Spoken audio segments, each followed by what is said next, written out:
those of you who know me know I'm absolutely passionate about raising awareness about Lyme disease and trying to stop any other families going through what mine have.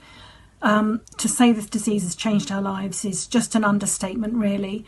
My youngest son was bitten when he was only 9 in Windsor Great Park when he was playing with friends. I'd never heard of it. I didn't recognise the bullseye rash, a month or 2 after we picked a tick off his arm. And it took almost 2 years to get a diagnosis. This has been life-changing. About a year after he was bitten, he had a large bone tumour taken out at the site of the bite on his arm and was diagnosed with Langerhans cell histiocytosis.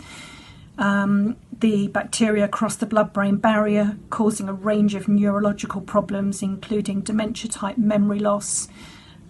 He suffers with chronic flu-like fatigue, pains in his joints and his bones. He has difficulty retrieving words and with his short-term memory. He was light and sound sensitive.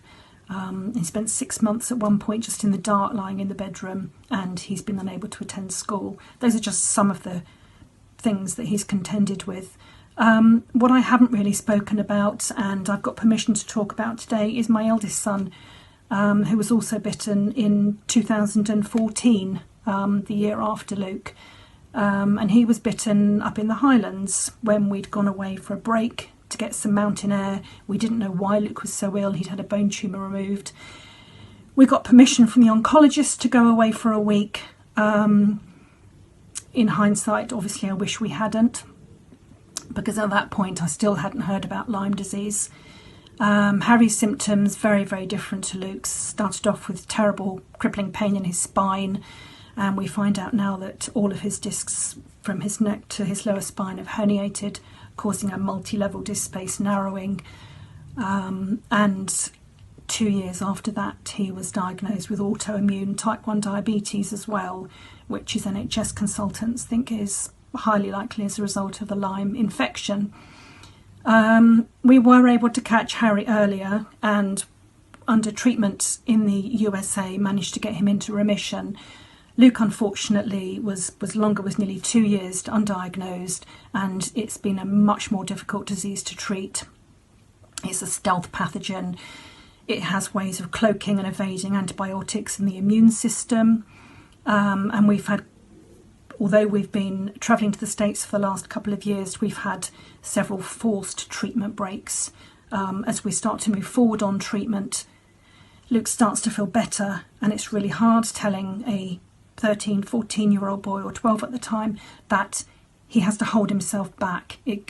One of his NHS consultants has said it goes against all our natural instincts to hold yourself back. You're starting to feel better. You want to do things, particularly if you've been restrained and bedbound for a couple of years.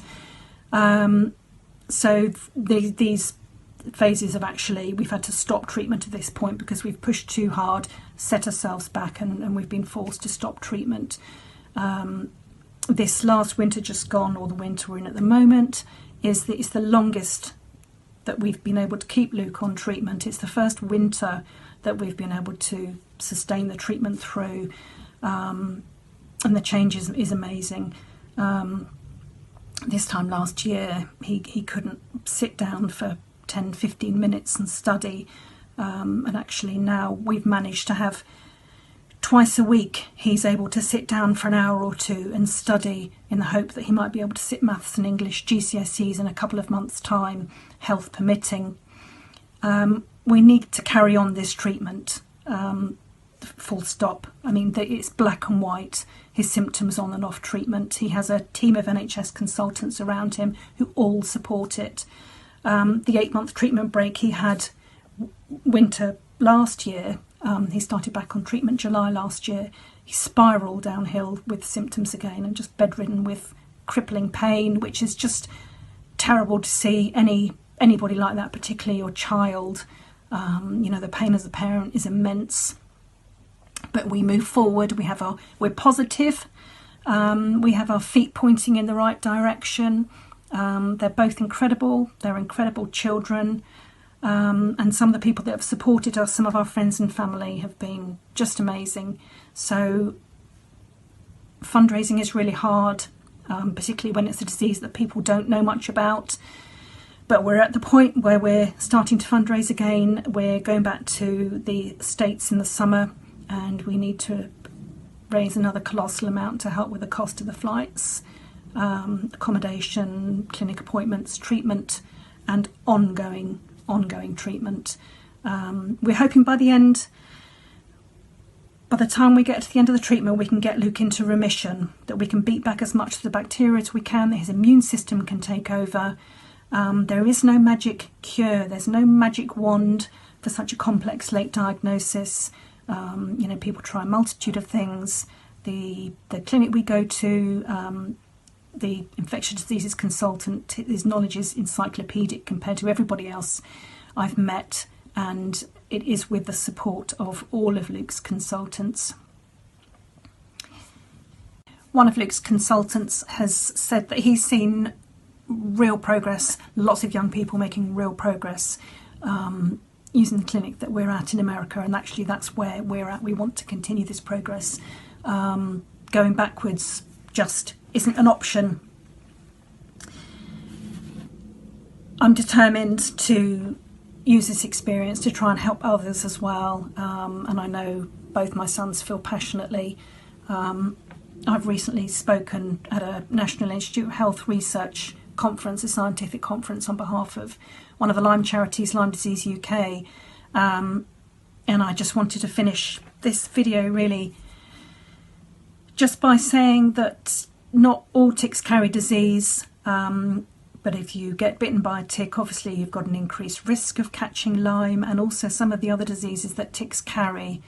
There seems to be a reticence about raising awareness about Lyme disease, and when patients and charities move forward with awareness, there's always rebuttal articles in the press saying it's nothing to worry about. Well, not in our case. It's been a lot to worry about.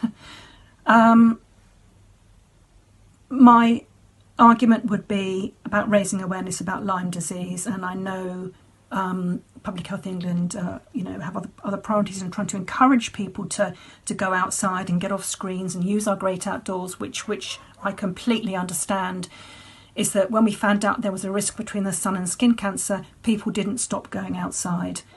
We need to warn parents about Lyme disease. We need to tell them so they can protect themselves and their children. Thank you for listening. Thank you for watching.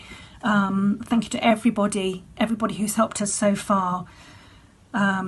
Please help me help my son continue this life-changing treatment. Thank you.